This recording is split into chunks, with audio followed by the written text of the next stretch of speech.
So one way that our partners at the National Farm to School Network talk about the benefits of farm to school is in one of these three different categories. So kids win, farmers win, and communities win.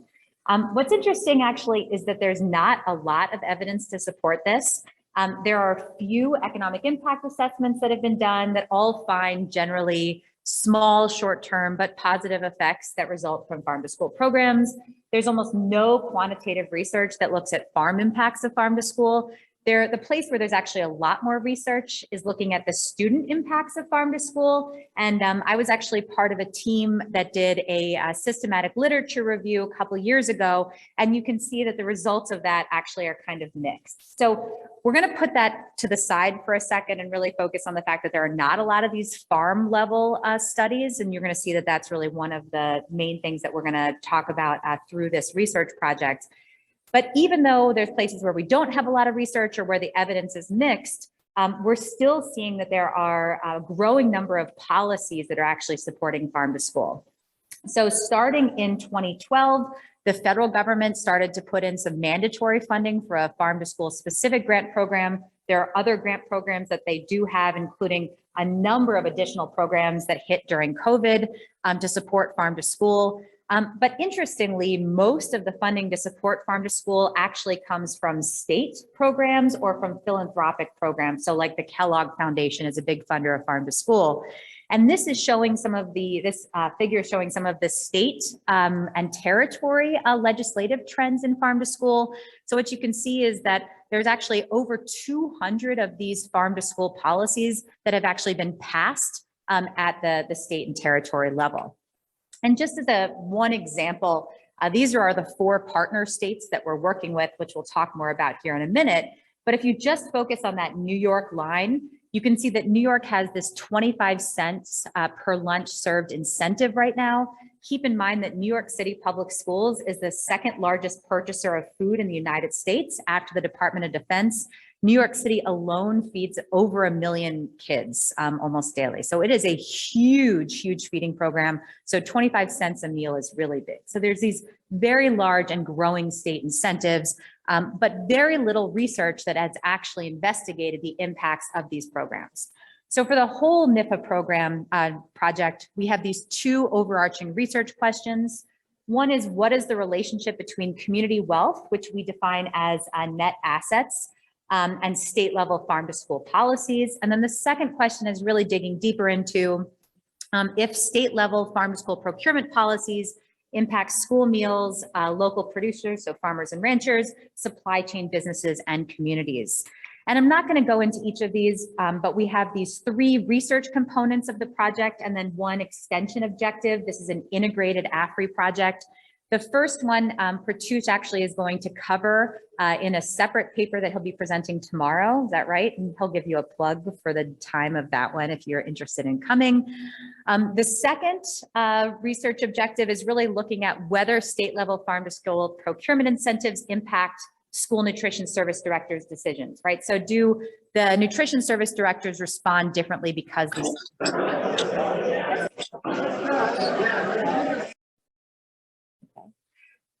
and then the third research objective is looking at the extent to which these state level farm to school procurement incentives generate benefits for these farmers and ranchers and supply chain businesses, right? So it's focused on that farm impact as well as the community impact.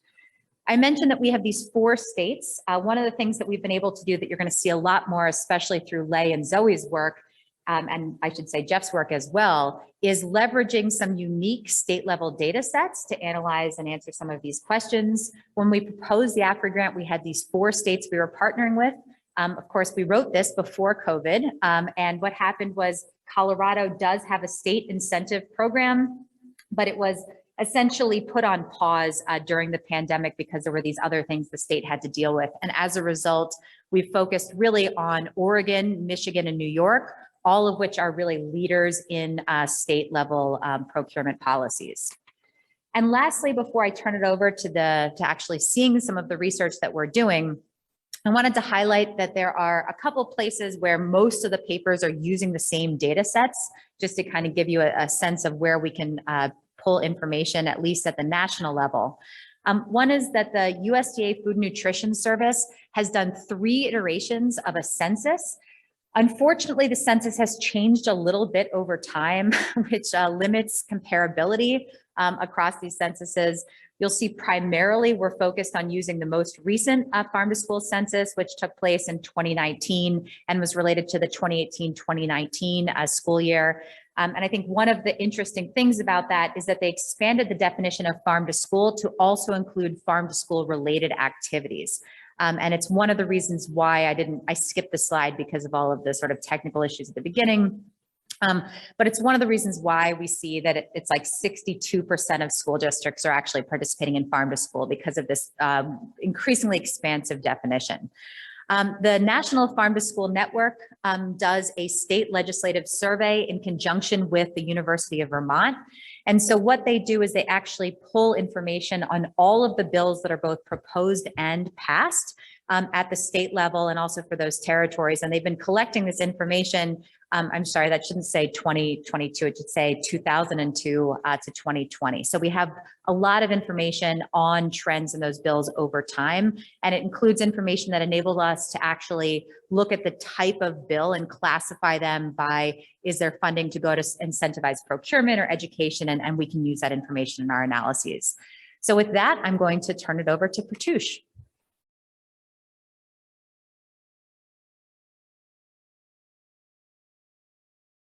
Good afternoon, everyone. I'm Pratyush, and I'm working on this project with Becca and as part of the larger project with the team here with us today. I'll be talking about diffusion of universal free meals at schools in the US and through a particular case of community eligibility provision. And we're in California, where they've recently passed a bill to introduce universal free school meals in schools starting next year, I think. To motivate this study, I'd like to highlight how there's high food insecurity among children in the United States. And in the year 2019, it was about 13.6% of the households in the US. Research has shown that food insecurity in students affect their academic performance and puts a pressure on public education and health systems in the country. The issue is particularly higher in Black, non-Hispanic, and Hispanic households, as well as households which are headed by single females. There are several federal nutrition programs like the National School Lunch Program and the School Breakfast Program, which act as important safety nets for food insecurity in children. Like Becca just mentioned, the National School Lunch Program is the second largest food assistance program in the US. And in 2019, it provided free and reduced price lunches to about 30 million students. But despite the benefits and the nationwide program, there are still many eligible low-income students who are not able to access meals at schools. And some reasons which have been highlighted are the stigma associated with school meals, as well as unpaid meal debt, which prevents some of these students from accessing school meals. One solution to address some of these barriers that has been proposed is to have universal free meals at schools. And though this has been recent and not a lot of states in the US have adopted it, some recent studies show that it leads to increase in meal participation. That brings us to the specific case of community eligibility provision. It's a program within the National School Lunch Program, which became available to all states in the US in the school year 2014-15. It allows school districts which have a certain poverty level to serve free meals to all students. And it could be done at the school district or for a particular group of schools within a school district, where 40% of the students are eligible to get free meals, or those families lie below the poverty threshold. 5 years since the program became available, which was in the school year 2018-19, just before COVID, we can see that almost close to half the school districts which are eligible to participate still don't participate in the program. And there has been high variation between the states too, where in states like North Dakota, we see 90% of the eligible schools participating. But then in states like Colorado, it's close to 30%. So the research question that we're studying here is to see what different factors are associated with adoption of the community eligibility provision in schools. And more specifically, if this is associated with certain state and federal policies. And if the school food policy environment which we define through the availability of different programs at the state to support the nutrition programs like Farm to School, if that affects adoption of CEP. To quickly discuss the background and eligibility for the program, if a school is eligible or not to participate in the program is determined through direct certification, which is a process by which schools are not accessing poverty information through families applying, but instead they do it through the state where they're able to match data with programs like SNAP to see how many students are eligible. And once they find out if at least 40% of the students are eligible for the program, then the schools are able to calculate a reimbursement rate, which is 1.6 times the proportion of students eligible. And this is different from the National School Lunch Program, which gives a reimbursement for free meals, as well as certain students between 130 and 185% of the poverty line, who get a slightly smaller reimbursement rate, but it adds on to the free meals. It's a recent program, and there's been some emerging literature which shows that adoption of CEP leads to increase in meal participation in schools and a reduction in stigma associated with school meals. It also leads to lower administrative burdens for schools because they're no longer collecting household applications from families to be able to serve free meals to students. There have also been challenges which have been documented in adoption of the program. And the major challenge has been in terms of the reimbursement structure, that if schools have a lower rate of poverty, then they're not being reimbursed as much as compared to some schools which have, say, 60 or 70% of free meals. It's also been affected by differences in SNAP eligibility and participation in the states, since that's an important eligibility criteria for schools to be able to participate in the program. And it's also dependent on the direct certification at the state, which again affects eligibility into the program. This is a representation of different years and how adoption has grown over time. And if we look at the difference in 2014 and 2018, we do see an increase in adoption, but for a lot of states, it's still close to say 50 or 60% and not complete adoption of CEP. The framework that we're using in this study to assess how adoption has been affected in different states is through a policy diffusion model. This allows us to study different characteristics which are divided among internal and external to that state, in addition to the specific policy attributes which affect the decision to adopt or not. I'll discuss these factors a little more in the next slide. And using this model, we characterize our variables.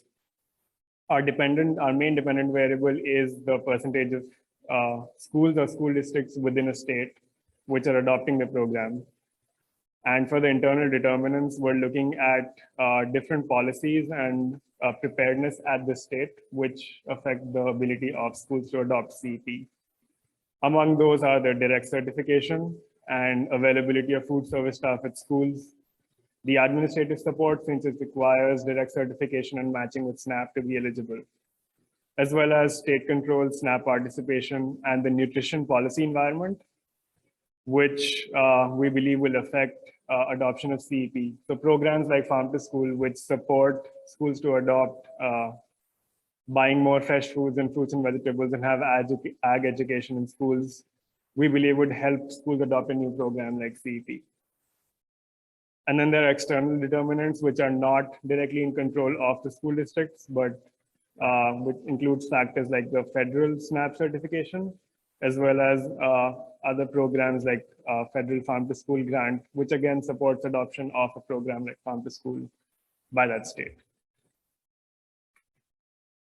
We've put together data for 5 years starting 2014 to 2018, which is school year 2018-19, just before the pandemic, and it's for all the 50 states.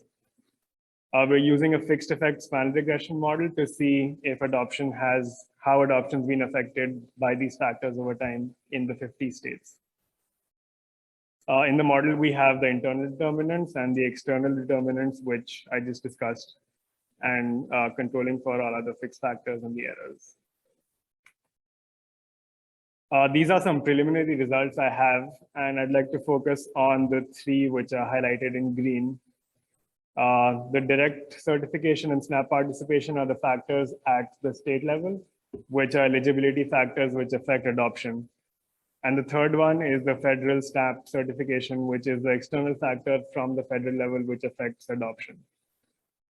What I'd like to highlight here, though, is that since this is a program which affects universal free meals at schools, and it's largely been driven by food insecurity and the need to provide a minimum nutrition at schools.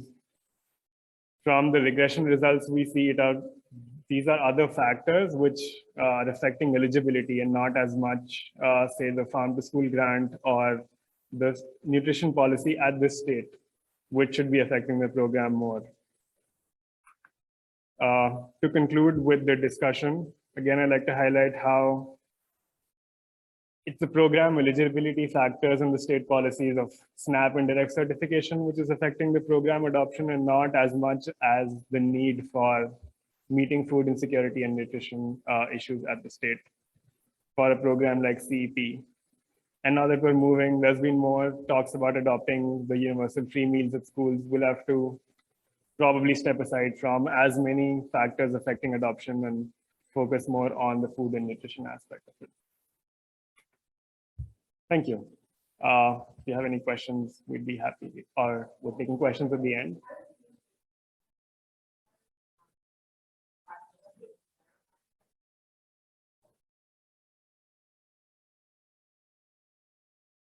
Okay. Thank you.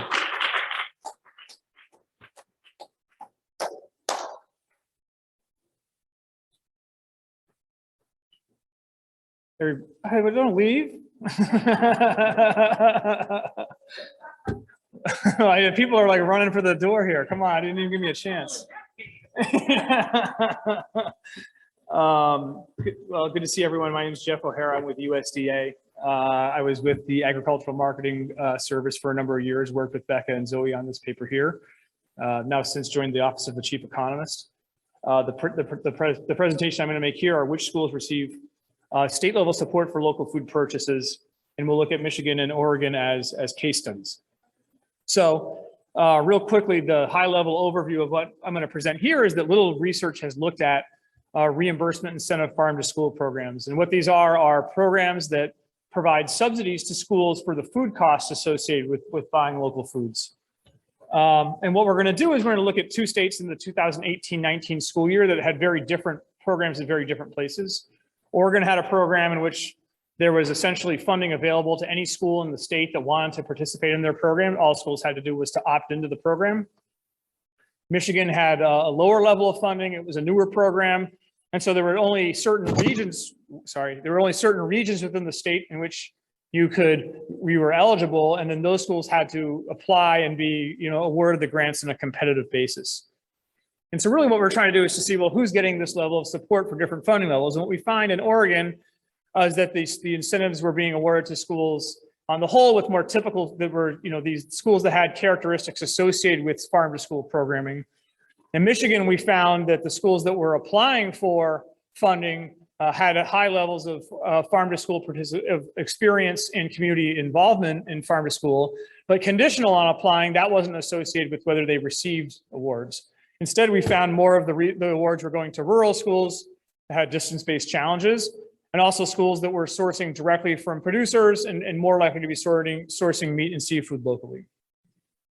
So I think probably everybody in the room knows what farm to school programming is. Becca covered it a fair amount. There's over 67,000 schools within school food authorities in the US doing farm to school. A school food authority, or an SFA, is either a school or a school district that runs a school food service program.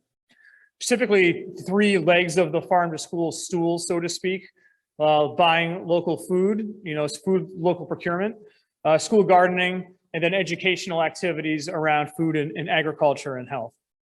So as farm to school became more popular about 10 to 12 years ago or so, we started to see, formal grant programs developed around farm to school programs.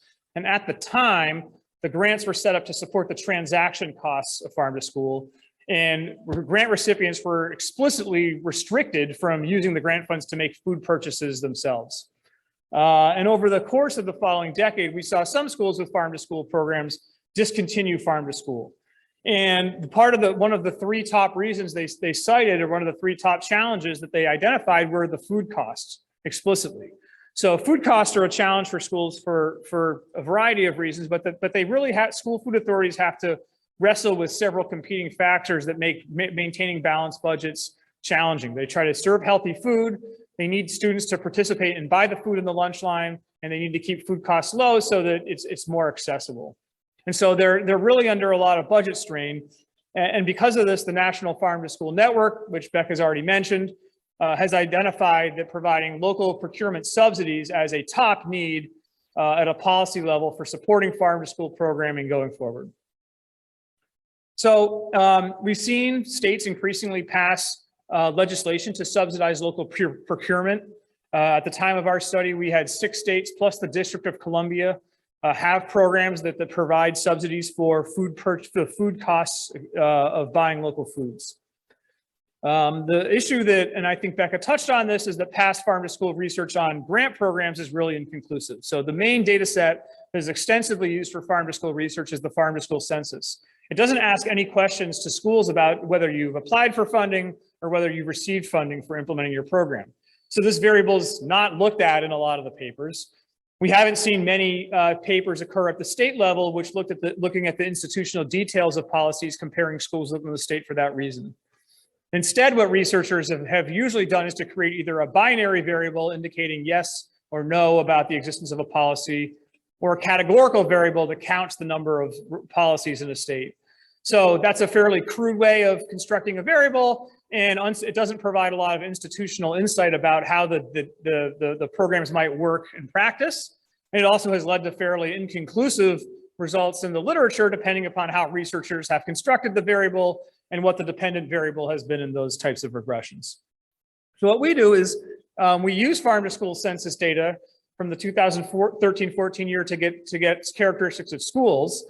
And we merge that with data that we receive from the State Department of Education about which schools are applying for and receiving subsidies in the 2018 and 2019 school year.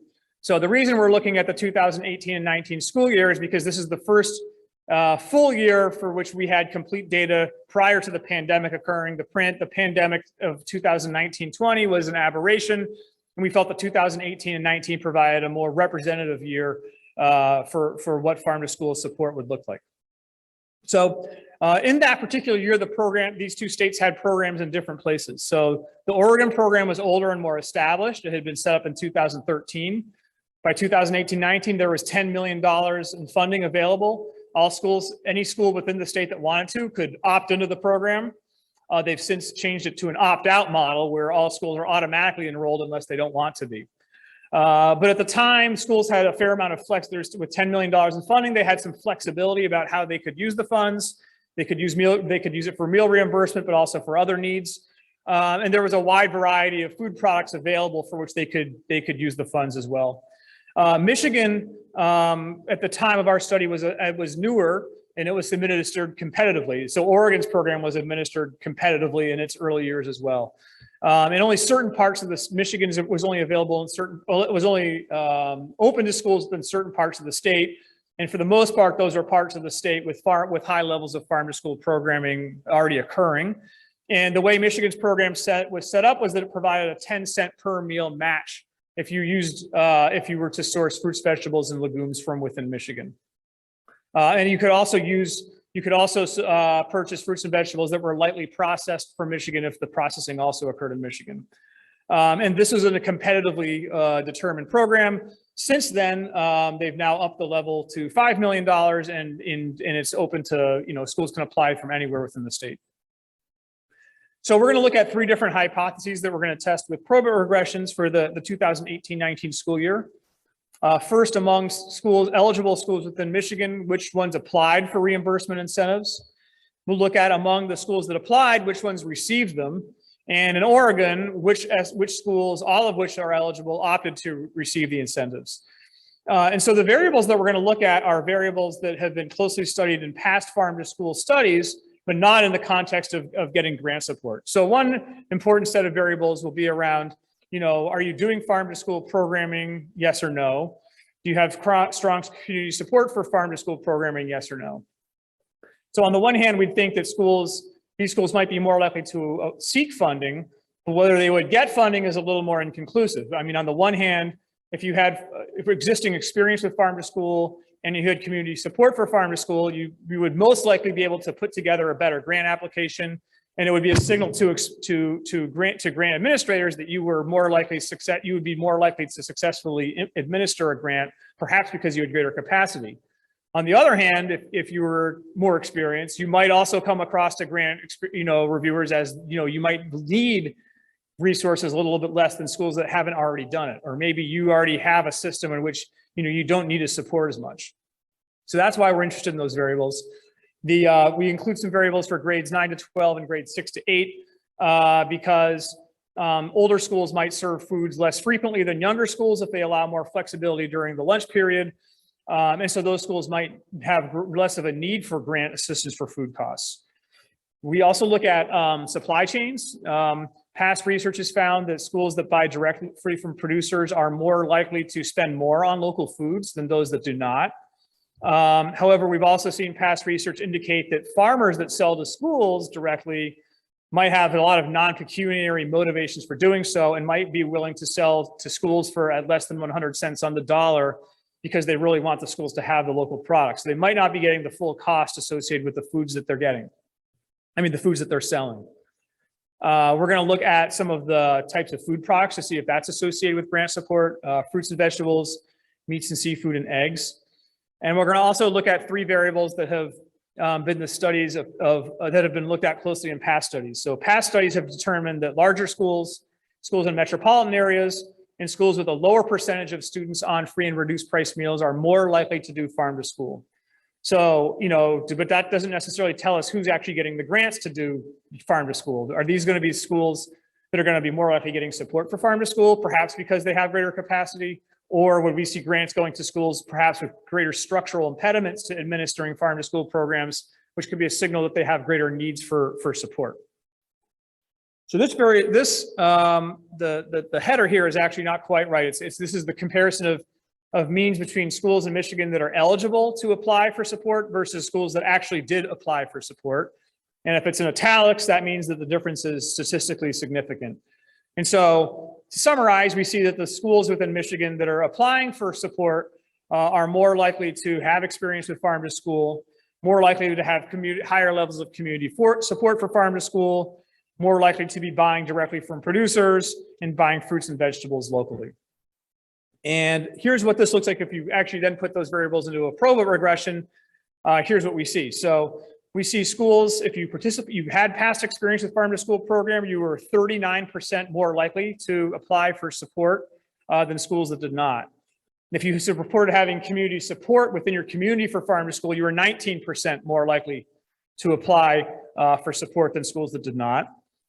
We saw a negative coefficient on eggs, perhaps because eggs were not an eligible food product in Michigan. In Michigan, you couldn't get support for egg purchases through the way they ran their program. But it really seems to be driven by sort of your experience and enthusiasm or your interest in farm to school programming. That sort of was setting the tone for who was applying for support. And I also want to comment that we didn't see a statistically significant effect on district size, metropolitan county, or share of students with free or reduced price lunches. So those variables did not predict whether you applied or not. Perhaps that indicates that there are not structural impediments confronting schools with the vary over those characteristics that would influence whether you apply or not. And it might be potentially concerning if we did see some of those variables being statistically significant. So which schools were funded? So this is going to be conditional on applying. What did we see? Well, we did not see farm to school experience and community support as being statistically significant. So of the 101 schools that went through and applied, instead we saw the ones in metropolitan counties were 29% less likely to get funded than non-metro schools. We saw schools that sourced directly from producers, 29% more likely to get funded. And that could be because if producers are selling directly to schools but not getting reimbursed for the full cost of food, that might be a motivating factor to provide those schools with extra funds to buy local foods. We also know rural schools have distance-based challenges with implementing farm-to-school programs. And so maybe that was a motivation of providing these grants or food to help them with their food costs, perhaps because they have higher food costs, although we don't actually have that variable represented in this data set. The meat and seafood variable was a little bit interesting because, again, in Michigan, you couldn't use the subsidies for meat and seafood. But if you're providing subsidies for fruits and vegetables, perhaps that provides opportunities for schools to also, essentially free up or allow them to use money to buy other local food products as well. So in Oregon, here's what the schools look like in general compared to the Michigan schools. The Oregon schools had more farm-to-school programming, more more likely to use direct market channels than the Michigan schools, stronger community support for farm-to-schools. And they were also buying meat and seafood locally to a greater extent. And in Oregon, so which schools did we see opt into the program? We saw the metropolitan county schools more likely to opt in, larger schools more likely to opt in, schools buying fruits and vegetables more likely to opt in. Those fruits and vegetables are the most common, most typical food product locally sourced. We also know that larger districts and metropolitan districts are already schools more likely to be doing farm to school. We saw that schools that were buying directly from food hubs and cooperatives were less likely to opt in relative to schools that are buying local foods through traditional broadline distributors. And again, that's how broadline distributors are actually how most schools make local food purchases. So in general, we see a lot of the characteristics of these schools that are consistent with the types of schools that would be doing farm to school programming anyway. It's worth noting that schools that participated in farm to school and community support for farm to school were statistically insignificant in this regression. So it's not like a slam dunk that we're getting schools that were, it's not a slam dunk conclusion that we're getting schools that would be doing farm to school program anyway, but just kind of the structural characteristics of those schools would be consistent with what we would expect to see of schools more inclined to do farm to school programming. So final slide here. I think our study attempts to address sort of what we see as some major shortcomings in the farm to school literature. We don't know where the support is going really from research, and state policies have not been, have been looked at very coarsely, inconclusive results, lack of institutional detail telling us about what states are doing. So I think what we found was that in Michigan, which was more budget constrained, there were fewer resources. It seemed that the resources were going to schools with either non-conventional sourcing or rural schools, and rural schools in particular has been a focus of this grant. Whereas in Oregon, which was less budget constrained, we saw the support going to schools more inclined for farm to school programming. I think some of the limitations of our study, I think for external validity, we have some challenges. First, we were only looking at schools that replied to the farm to school census. We know that's not necessarily an accurate representation of all schools. There's going to be some sample selection issues with schools that complete the farm to school census. There's also some selection in Michigan about which regions were eligible. At the time of our study, they were in Michigan. We were only in the areas where there was high interest in farm to school programming anyway. And we also had a fairly big time lag between when our dependent and independent variables were measured. That's good for an exogeneity interpretation, since we want to make sure the independent variable is measured first. But the way that we're sort of applying a contemporaneous interpretation on the variable for our conclusions, and if that's, if those variables had changed over time, then that would introduce a measurement error. So that's it, and happy to take questions at the end.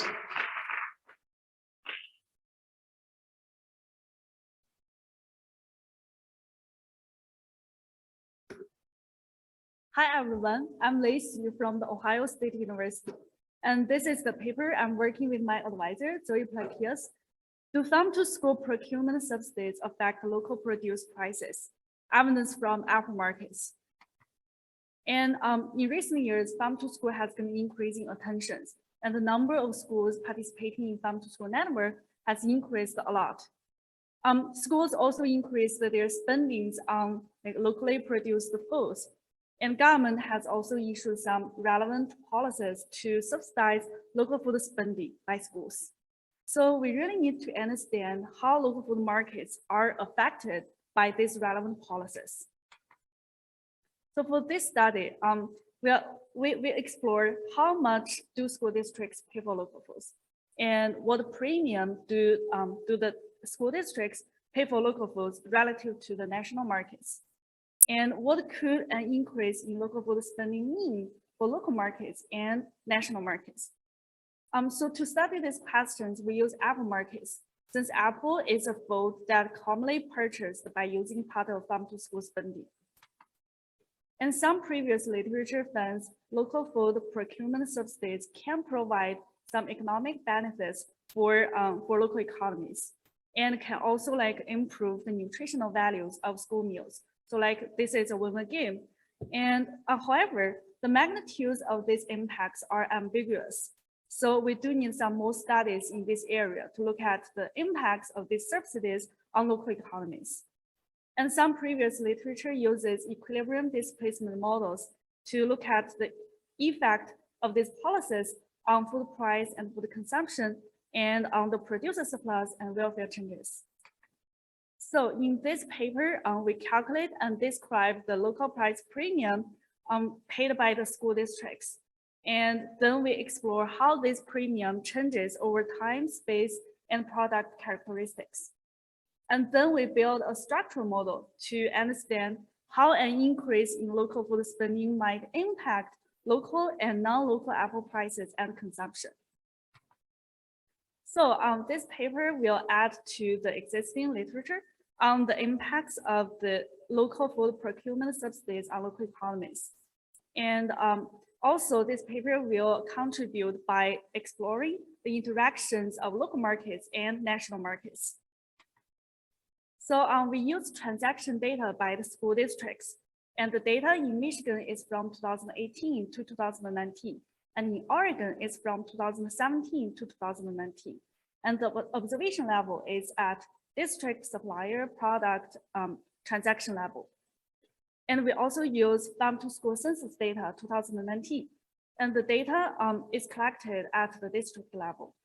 And we also use USDA marketing news shipping point data from 2018 to 2019. And the shipping point we choose in Michigan, we choose Benton Harbor, and in Oregon, we choose Yakima, Washington State. Since we cannot access the nearest shipping point in Oregon, so then we choose the nearest shipping point in Washington State. Here are two graphs that show the apple prices changing over time. And in the left-hand side, for the blue curves, is the apple prices paid by school districts. And for the red curves, it's the apple prices taken from the USDA marketing news data. And as we can see, for both two states, apple prices paid by school districts are mostly higher than the apple prices taken from the USDA marketing news data. And in Michigan, we can also observe an increasing pattern for the apple prices paid by school districts. And we also look at the apple prices paid by school districts for this percentage level. And in the x-axis are apple prices per pound. And as we can see, for these histograms, the most observations stay in the range from ½ to $1. And the average apple prices in Michigan is about 79 cents per pound. And the average in Oregon is about 76 cents per pound. And in Oregon is slightly lower. And we also calculate the apple price premium paid by school districts. And it's calculated by using the apple prices paid by school districts minus the apple prices taken from the shipping point, most closest shipping point. And the apple price premium in Michigan, the average is about 25 cents per pound. And in Oregon, it's about 10 cents per pound. So Michigan also has a higher average price premium than Oregon. And then we look at apple prices paid by school districts by different apple varieties and different sizes. For all apple varieties, apple price in Michigan is higher than apple price in Oregon. And Granny Smith and Honeycrisp are the two apple varieties with higher apple prices. And for the price premium, we found Red Delicious has the highest apple price premium in Michigan and Oregon. And for different sizes, apples with medium size have higher price than other two sizes. And apples with small size have the highest price premium. Here are two tables shows the apple price paid by school districts by different market channels. And as we can see, in both Michigan and Oregon, apples are sold by farm directly have higher prices than apples sold by farm indirectly. And also for both two market channels, Michigan have higher apple prices than in Oregon. So from this apple data analysis, we can say school districts in this sample are willing to pay a price premium for locally produced apples. And also these school districts are also willing to pay a price premium for a specific characteristic. For example, the smaller size apples. And the prices changes over two states, although they all sell apples in national markets. And then we build our structural EDM model to capture the relationship between the national markets and the local markets. And this model is built on McFadden paper. And in this model, we separate the market into two segments. Segment one, we have high share of local apples, local purchases, and low share of national purchases. And segment two is just the opposite. And only consumers in segment one experience a demand shift. And we have two scenarios. Scenario one is we have positive demand shift in local apples and no shift in non-local apples. And scenario two is we have like positive demand shift in local apples and negative demand shift in non-local apples. And here is a very simple mechanism to show the mechanism under the EDM. And in the left-hand side, we have the local apple markets. And when we have a positive demand shift, and then we can say the price and the quantity of local apples are both increased. And for the second graph, we can say when we have like a negative demand shift, then the price and the quantity for the non-local apples are both decreased. And then we use MATLAB to do the simulations. We have 10,000 rounds of simulations. And some parameters in this model are taken from some previous literature, like the elasticities of demand for local apples are taken from Lean paper. And the elasticities of supply for local apples in different regions in both two states are taken from the Rosen 1999 paper. We also calculate the exponential share of local apples. And by using the 2019 USDA farm to school census data and use these two numbers into the EDM. So for the EDM results, we found for scenario one, when we have positive demand shift in local apples, we found the local apple price increases and the consumption of local apples in segment one and consumption of non-local apples in segment two are both increased. And we found the non-local apple prices decreased and the consumption of local apples in segment two and consumption of non-local apples in segment one are both decreased. And in total, the consumption of local apples increases and the consumption of non-local apples slightly decreases. And so for the scenario two, when we have positive demand shift in local apples and negative demand shift for non-local apples, we found almost the same results.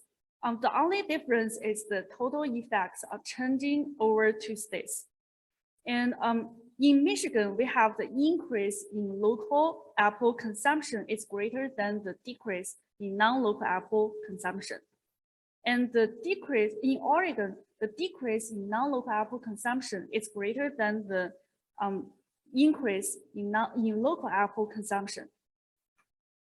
So from this, the apple data analysis and the EDM results, we found the school districts receiving the subsidies pay a price premium for local apples.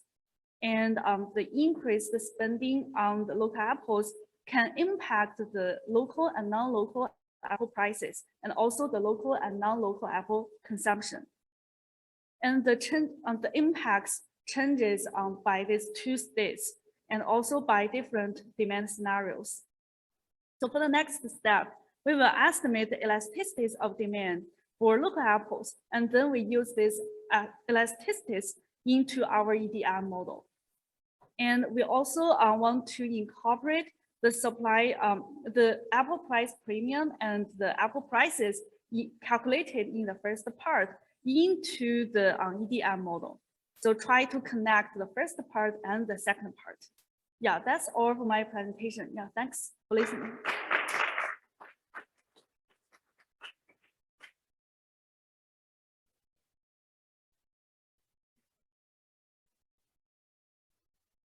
No, it's not from the beginning. That's okay. I'll get it. No worries. Brian just came to your presentation, but we're running a little fast, so. Let me see. All right. Well, Jeff and Lei did a lot of my work for me because I'm going to talk about a lot of the same stuff. Let's see. How do I start from this slide?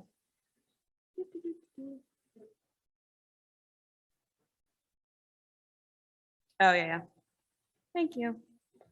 Oh my gosh. I know this stuff. It's really hard to do it when you're up here.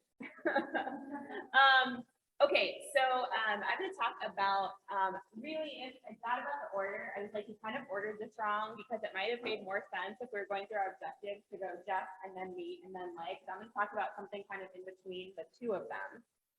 So Lei is talking about the farm end of things. Jeff is talking about the idea about, you know, which schools are getting these reimbursement policies, and both of them are kind of talking about the policies. I'm going to talk about school districts in the middle. So yeah, and I just put my name on here, not because it's like a team effort, but because I didn't want to implicate anyone else in this analysis yet, because literally no one else is in. So you are like the first people, even the rest of the team. So great. So motivations are the same as the last two presentations, right? There's been increased spending on local schools. There are these policies to I should be up here. Policies to incentivize and to subsidize local food spending by schools. And so we have this whole progression, right, that we need to understand, which is the objectives of our work, right, in our NEFA grant. Thank you, NEFA. That are, you know, if there's a policy in place, who adopts it? What do they do when they get the money? How do they respond at the school district? And then what do those responses mean for the farmers and communities in which those districts are existing? So that's, I'm going to be in that kind of middle space. So again, there are these two policies, and I don't want to, Jeff did a really nice job of talking about the policies in Michigan and Oregon. New York's policy is really interesting too, and I'm hoping we actually get data from them soon, because it's a little bit different policy where there's a threshold model. So you have to meet a certain threshold, a percentage of your spending has to be local for you to be able to get the subsidies. So that creates some different interesting kind of incentives and challenges, et cetera. But once you get over that threshold, you get a lot of money. So that's cool for the schools, but it's hard to get to. The bottom should not say Oregon. It should say something else. And basically the point of this was that in these districts, right, even with Oregon, which is now an opt-out model, right, which sounds great. Like, okay, you could just, you know, get this money. It's actually really onerous for districts to actually access these funds, because the state's hold them accountable for actually purchasing local foods.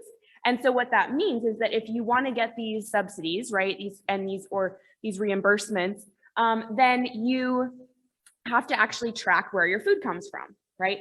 And since many districts are purchasing through broadline distributors, the Cisco's of the world do not necessarily, can't easily tell you where everything is coming from. Or maybe sometimes they buy something from Oregon, but they might sub in from somewhere else when that product isn't available. So for them to have that supply chain flexibility and be able to deliver a particular product on a particular day in a particular amount, right, they aren't necessarily always focusing on local sourcing, even if a district indicates that they would want that.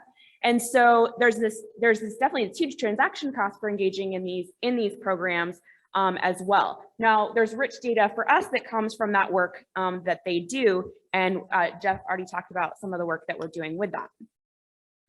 Now, one of the things we haven't really talked about yet so much, we've alluded to it in various ways, is the funding sources in the school district spending environment, right? And so funding sources, you know, Becca talked at the beginning about the National School Lunch Program. Their funding sources, the federal and state government, right, provide funding for school food. So there's federal rate, reimbursement rate, and some states have their own reimbursement rates. And then also, schools can generate revenue through sales of school lunches as well. But there are these constraints as well. So besides the constraints of the reimbursement policy, which is you have to collect a lot of data and have a lot of accountability for where you're getting your food, there are also constraints that all districts face. They're required to engage in a competitive bid process with some exceptions for smaller sizes of purchases. And some federal dollars that they receive come with restrictions of what they can spend that on. They might only be able to use something called the USDA Foods Program or the DoD Fresh Program for some of their funds. And those programs have their own processes to become a vendor with them, right? And so this is a very challenging environment in which school districts operate. And of course, COVID has made it all harder. And so this is the environment that we're in. So the research question I specifically want to talk about in my little bit of time here is about, does the receipt of these subsidies, so the subsidies, Jeff was talking about this adoption piece, like who gets these, who opts into them, or who applies for them, who gets them. But once you get them, right, what is the impact on your spending, of how much you spend on local foods as a district, and on your total food spending? So that's the piece that that we're looking at here, or I'm looking at. So, and I want to say quickly, I guess, before I move on from that, that there's some different ways that you could think about districts responding here, right? So you could think about, getting a subsidy then allows you to free up some money to do something else, or getting a subsidy just allows you to grow your local food purchasing. And those different choices by the districts have different implications for, the farmers and the communities that are hoping to maybe benefit from these kinds of procurement incentives. So what does the literature say? Again, we already talked a lot about it. What some of the literature is here, various people have cited various things. I'm citing the paper that Jeff just talked about, it's published, so why not? And there's a great paper that Becca's on with Aaron Love as a student. There's a conference paper a couple years ago. I think it's in the works and revisions that's looking at in Colorado, kind of using some district data.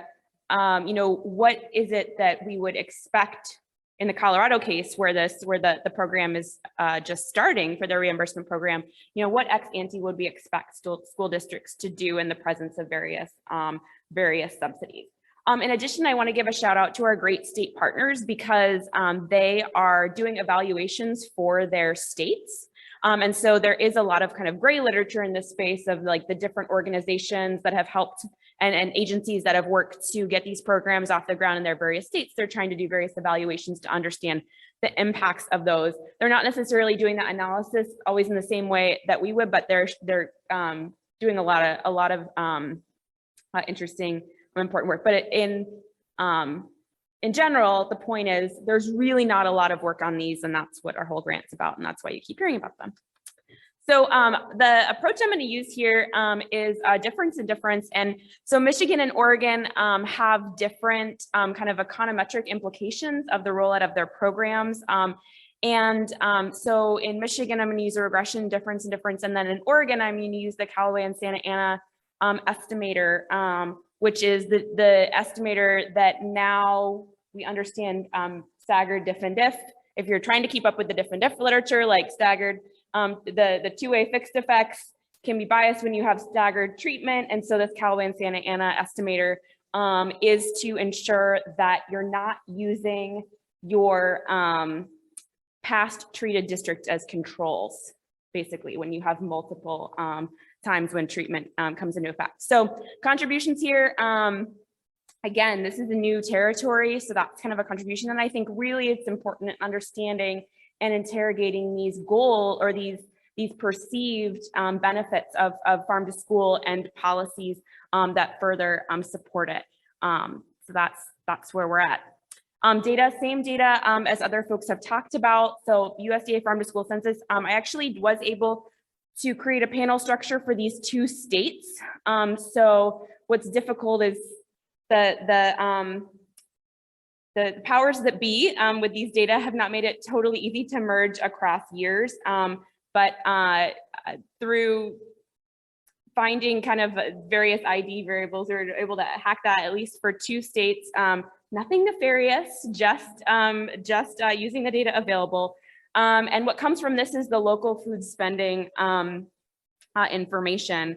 Also, I use the National Center for Educational Statistics. So they have not only a school universe survey that has the information about the characteristics of a district, but also the school finance information, which includes total food expenditures by districts at an annual level.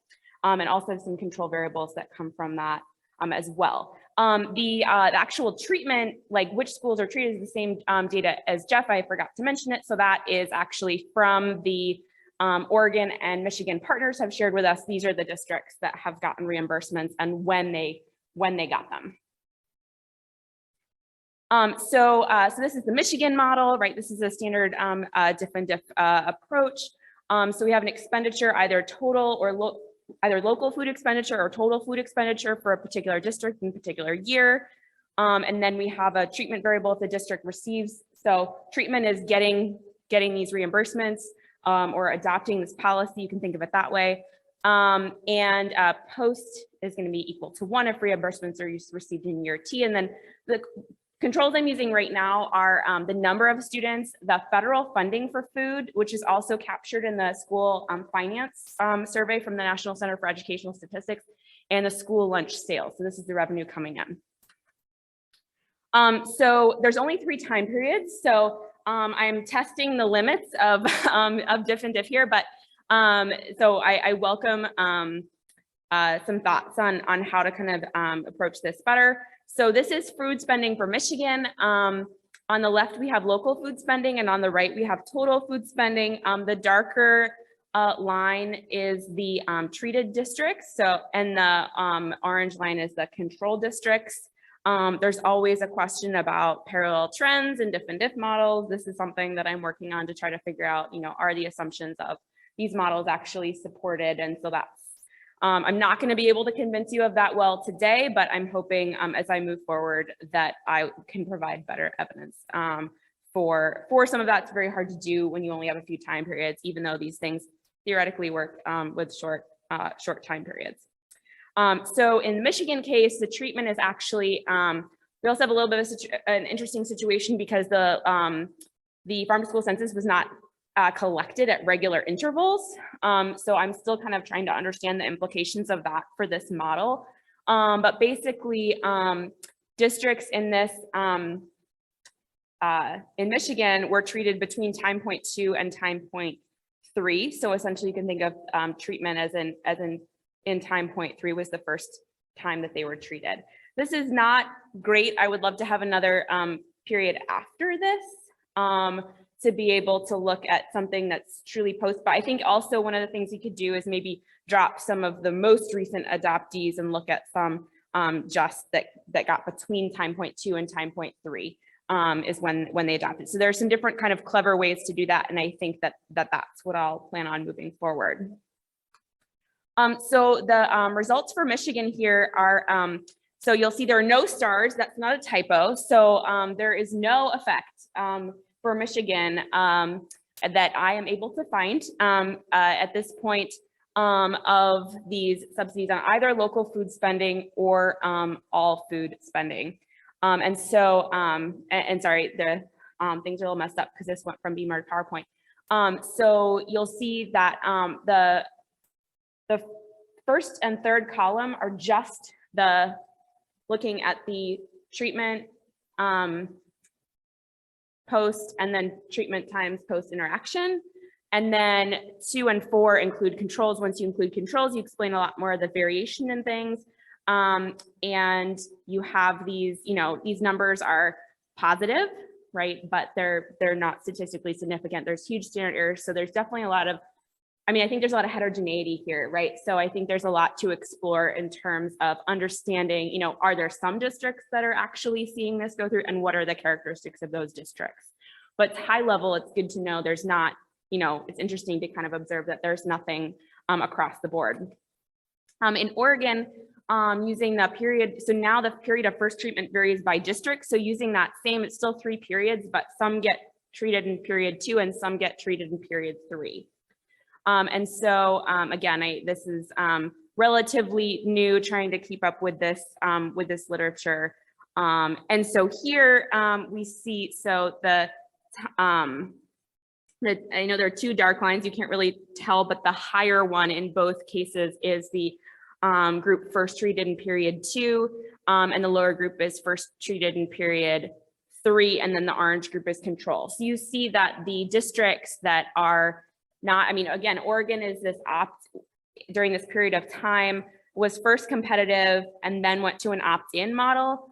And so it's not yet in the data that we have here at the opt-out period. But most districts in Oregon, by the time at the end of this data, were participating, right? So there was actually, between time point 2 and time point 3, which are the 2 farm to school censuses, there's actually several staggered periods of adoption, but we don't have the spending information in there to kind of capture that. So I guess I could look at total, I actually hadn't thought about this.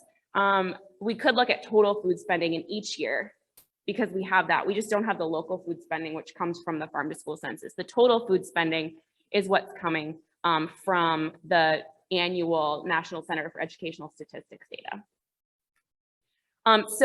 Here, this is the average treatment effect on the treated, averaged over the groups. And so we see that there's, again, a positive effect, but not significant. This is the same setup as before. So 1 and 3 don't include controls, and then 2 and 4 do include these several controls. And we do see a significant effect on all food spending with the controls, which is interesting. So, and that, you know, but not for the local food spending necessarily.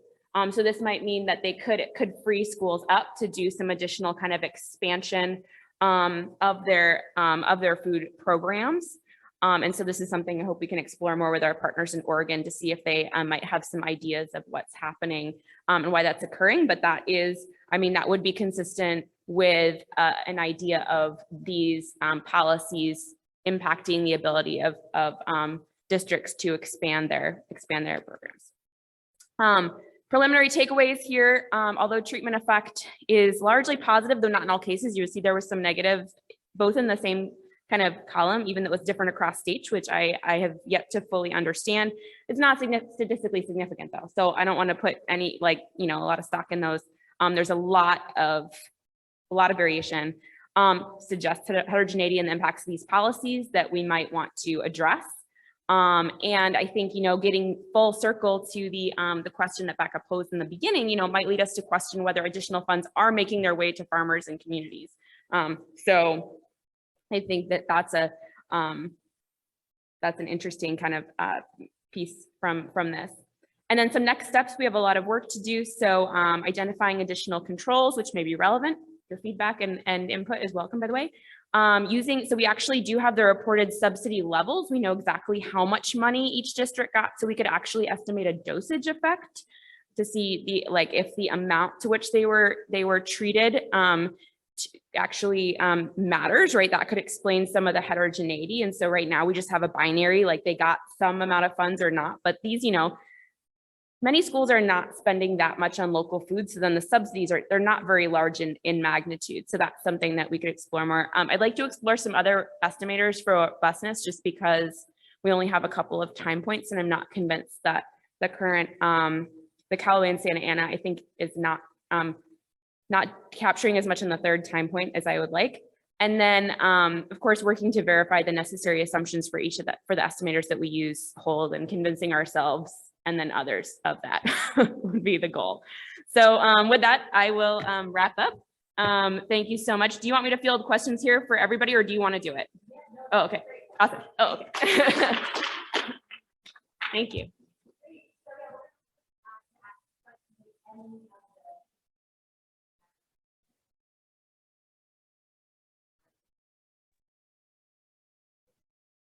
Yeah, awesome. Oh, great. Yeah, Jason.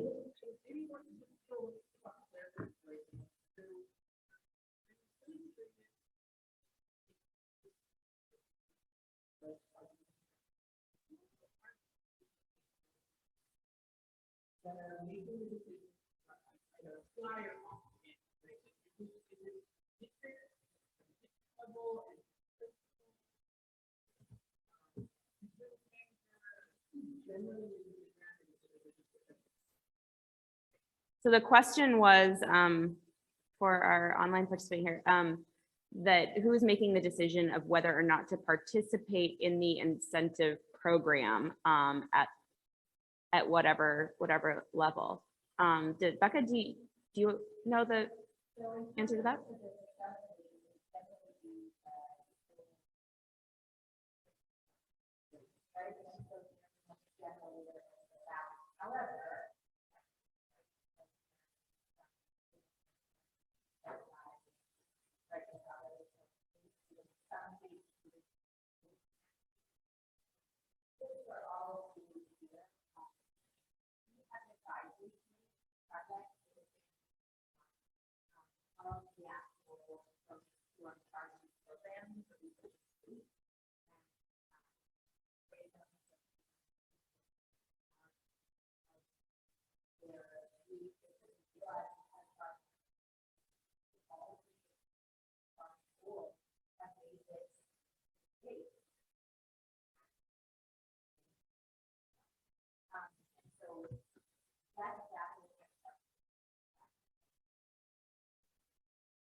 Yeah, so we had the answers, school nutrition directors, but it does vary across states and even places. And so the partners can be like, oh, we know so-and-so does that for that district. So I think Jeff and then here.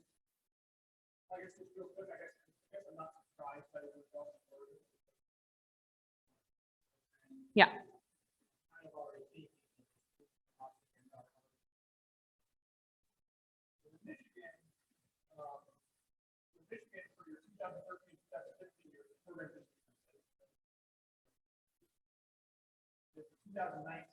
Yeah.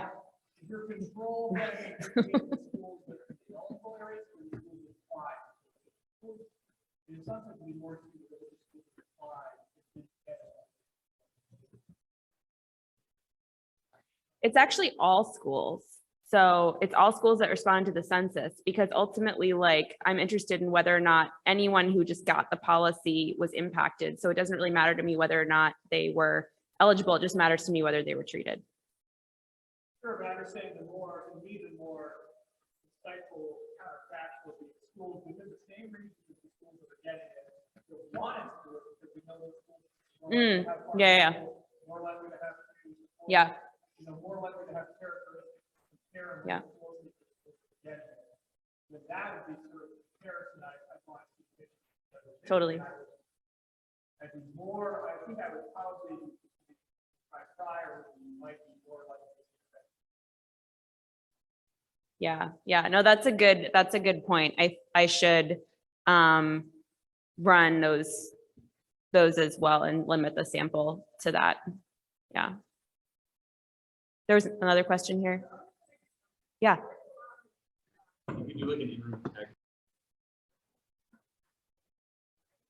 Yeah.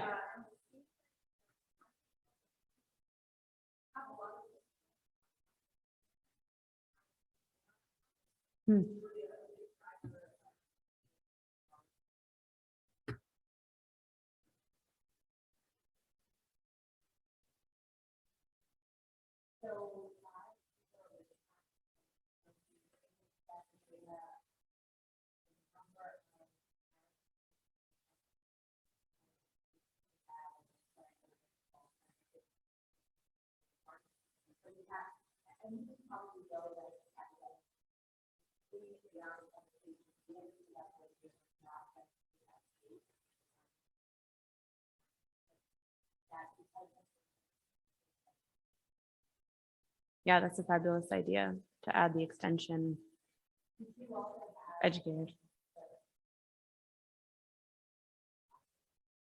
Mhm.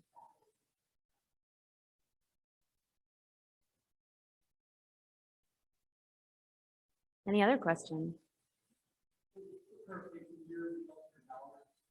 Yes, they are. I did. I want to go back to do that again.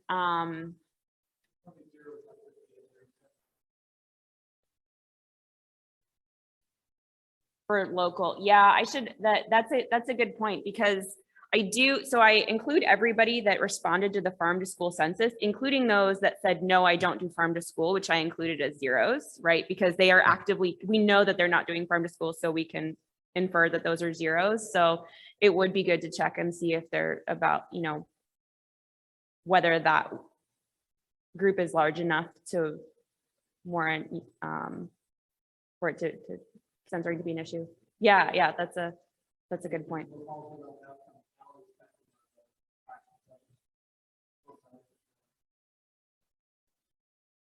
Yeah, I did run it with the shares, and I just wasn't finding that actually had a lot of explanatory power.